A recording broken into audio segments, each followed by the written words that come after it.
સૂફી ગઝલ થોડા અમુક જે મારા ગમતા ભજનો છે, કારણ કે બેન્જો છે તો હું સંભળાવવાનો પ્રયત્ન કરીશ. ભૂલ થાય તો માફ કરજો.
કોઈ જ કાર્યક્રમ ભલે કેટલાય પ્રકારના કેમ ના હોય, પણ આ સ્તુતિ વગર આગળ નથી ચાલતા.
મારા માટે સુખ કર્મ છે કે જેની જોડે મારો હથેવાળો થયો છે એ જ બ્રહ્મ લખે.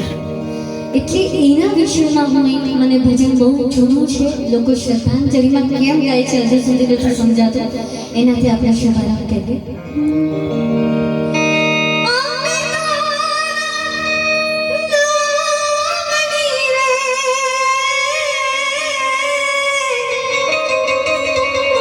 ઉપર જાઉં તો થોડો ઈગો આપજો.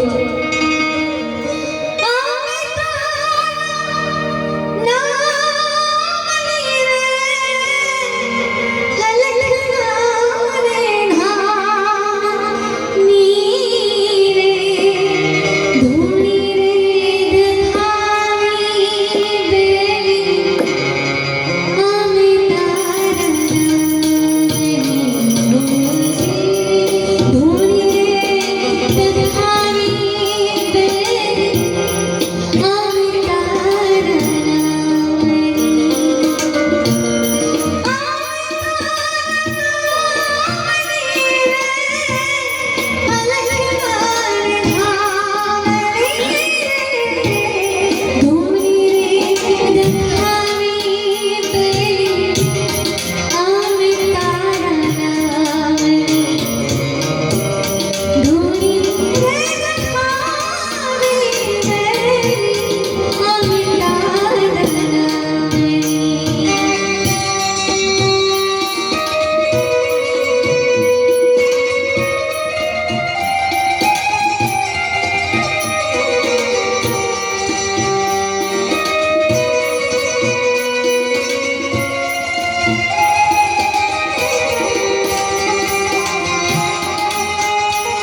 હવેલી સંગીતમાં પણ આને કહી શકાય છે તાલ બદલાશે છાપ તિલક સબ છીની રે મુझसे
અમારા સુખદેવભાઈએ જ્યારે પહેલી વાર મેં એમની સાથે ગાયું હતું તો એમણે એક ફરમાઈશ ઓન ધી સ્પોટ કરી દીધી હતી.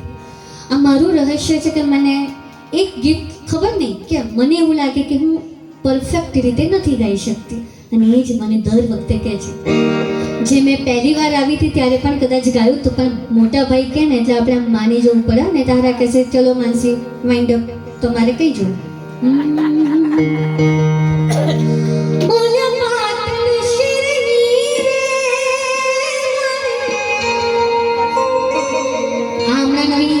ફેશન નીકળી છે કે નેટની સાડી નેટવાળા કપડાં નેટવાળા દુપટ્ટા ભાઈએ કીધું કે સંસ્કૃતિ આપણી ભૂલાઈ જાય એમાં એક સંસ્કૃતિ પહેલાં પણ કહું છું દર વખતે કહું છું કે એક આપણો ચાંદલો ને એક સિંધુ ખબર નથી પડતી કે આ મેરિડ છે કે અનમેરિડ અને સૌથી મોટું દીકરીઓ જ્યારે જોબ કરવા જાય ને તો પાછા સાસુ સસરા કે હસબન્ડ કે માતા પિતાને કહે કે મને છે ને જોબમાં કીધું છે કે છે ને જીન્સ અને શોર્ટ કુર્તી પહેરીને આવવાનું.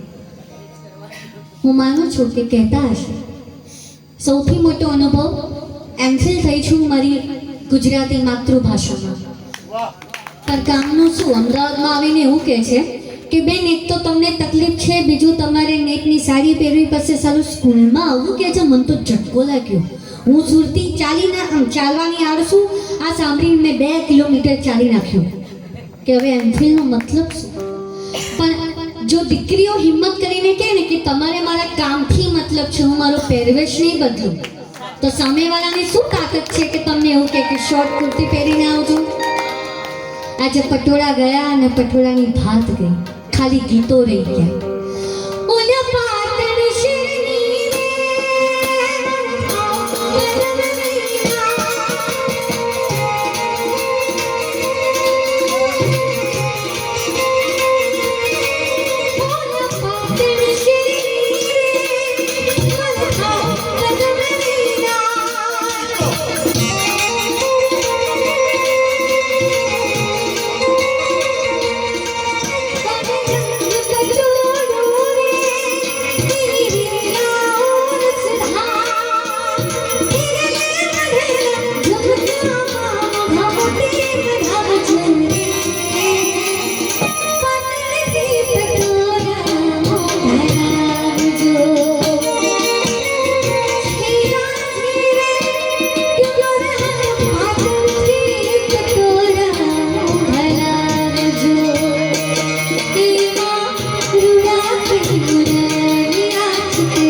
સાથે પટોળું આવે અને મારી પોતાની ઈચ્છા છે કે હું આ ગીત કહું. ઘણીવાર કેવું હોય કે આ ગાઉં પેલું ગાઉં ગાઉં અહીંયા આમ અમે દરેક જગ્યા પર આવું થતું નથી. પછી કેવું થાય કે મેં અનુભવ કર્યો છે કીર્તિદાનજી બેઠા હોય બિચારા ગાતા હોય ફિલ્મી સોંગ અને પાછળ પોસ્ટર હોય ભવ્ય ડાયરો, પણ પબ્લિક કે જ ગાવું પડે ને. પણ તમારી આગળ બધું જ ગાવાની ઈચ્છા થાય છે. આનાથી નીચી કાર્ય થઈ શકશે સાઉન્ડ. અમારે કેવું હોય અમે બધા મોર છે ને તો અમારું મોરના પીછા જે કહેવાય ને એ સાઉન્ડ કહેવાય. સાઉન્ડ વગર અમે બધા અધૂરા.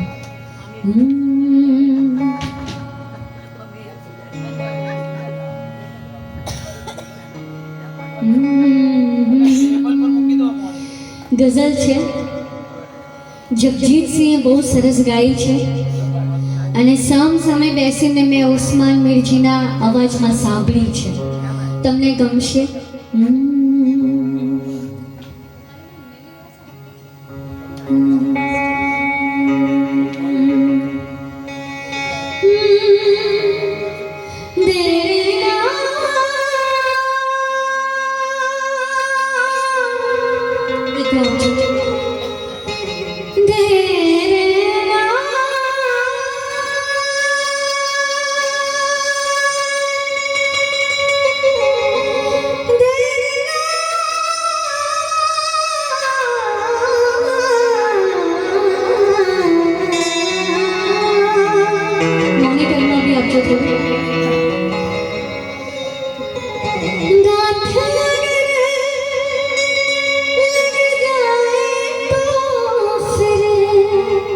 સાંભળી છે હોકારો દેતા રહેજો.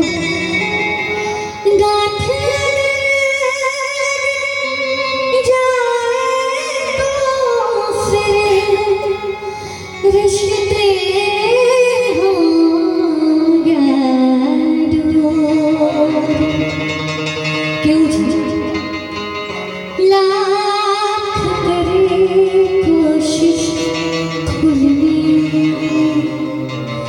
वक्त तो लगता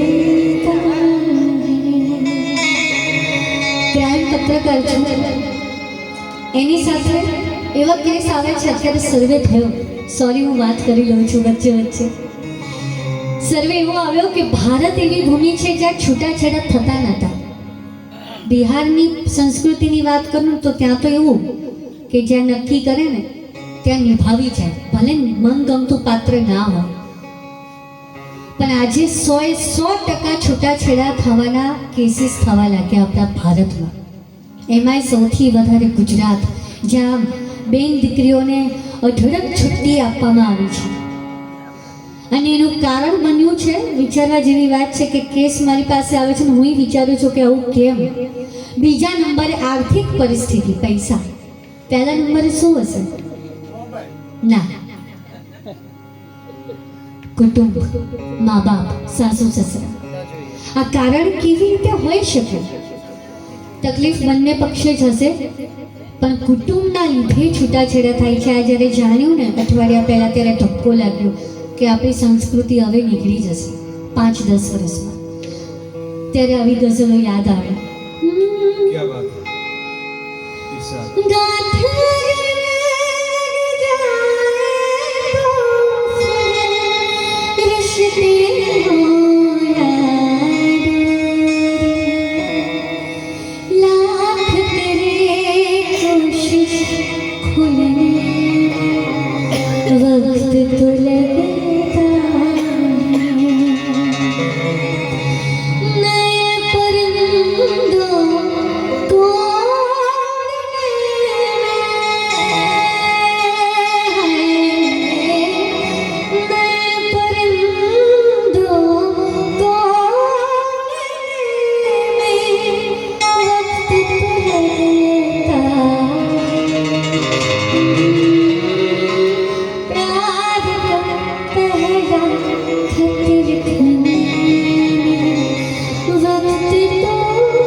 અને આજે આમ જ હાલતા ચાલતા કેસ તમને સાંભળવા મળે. હું સરકારને એટલું જ કહેવા માંગુ છું કે જે થાય છે એમાં વાંક ફક્ત બાળકનો પુરુષનો નથી, દીકરીઓનો પણ એટલો જ છે. શું કામ તમે તમારા મા બાપની સંસ્કૃતિ, સંસ્કાર, આશાઓ, પ્રેમ, ઉછેરને છોડીને 2 દિવસનો પેલો લેટર લખાયો હોય એની પાછળ ગાંડી થઈ જાય છે? હથેવાળો કરવાની જવાબદારી મા બાપ લઈને બેઠા હોય છે, છતાંય મેં એવી દીકરીઓ જોઈ છે, પપ્પા 20,000નું મને ખર્ચોડું આપો. અને પછી બાપને જ્યારે આમ અમે ઊંચા સ્થાને બેસીએ ને તો હું અત્યારે છેલ્લા 60 લગ્ન કીટમાં જોઉં છું, દીકરીનો બાપ આવા સોફા પર એકલો બેઠો એનું નામ લખાવતું, અને મને આશ્ચર્ય થાય કે આ બાપની દશા શું છે. 25 કેમેરામેન હોય, દીકરીનો બાપ એકલો બેઠો હોય. આ 20,000ના ઘરછોડાનો શું અર્થ?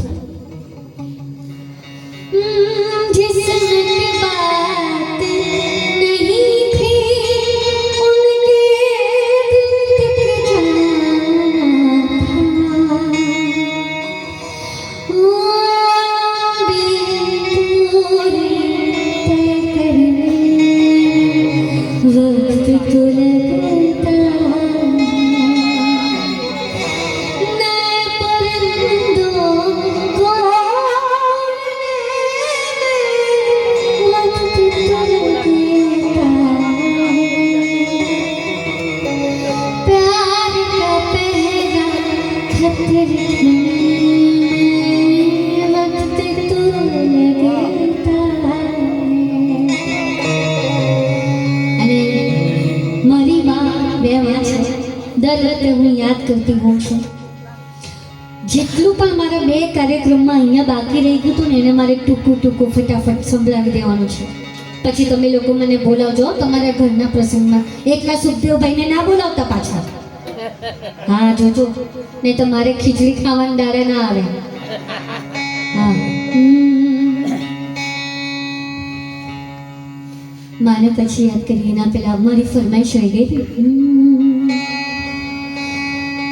આઘી આઘીથી મનની ડેરી સાંભળ્યું છે તમે?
કોઈ કલાકાર છે કદાચ મને ધ્યાન નથી.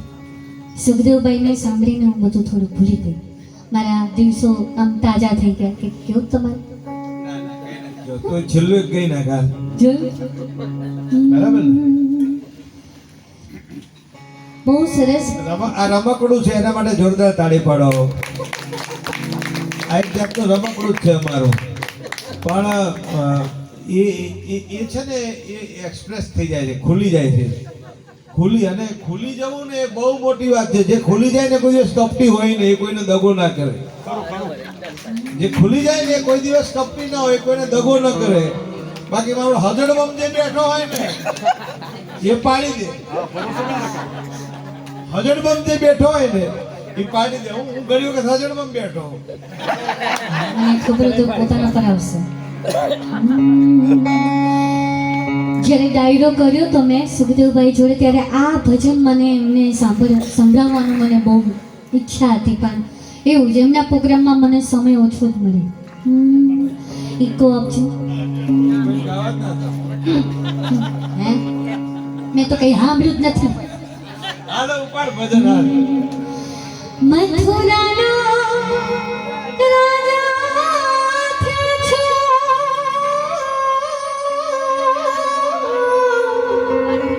ઇકો આપજો. મથુરાના રાજા થયા છો, ગોવર્ધન ભૂલી ગયા છો.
સુખદેવભાઈ સાથે આ ત્રણેય અમારા મોટા ભાઈ, અમારા બેન પાછળ બેઠા એમનો, અમારા સાઉન્ડવાળા ભાઈ, અને તમારા બધા વગર તો હું નકામી. અને અંતે મારા ફુવા સસરા એટલે સુભાષચંદ્રજી ભટ્ટ, એમનો આભાર માનું છું કે 3 વાર મને તમે લોકોએ ઝેલી લીધી. જય શ્રી કૃષ્ણ. સુભાષભાઈ ચંદ્ર ક્યાંથી થઈ ગઈ મને ખબર નહીં. એ તો મને નહીં ખબર કે આજે ચંદ્ર કેમ લાગે છે. બરાબર ને? અમારા પરિવારના પણ એક ચંદ્ર જ છે. ભગા ચારણની રચના બહુ સારી ગાઈ.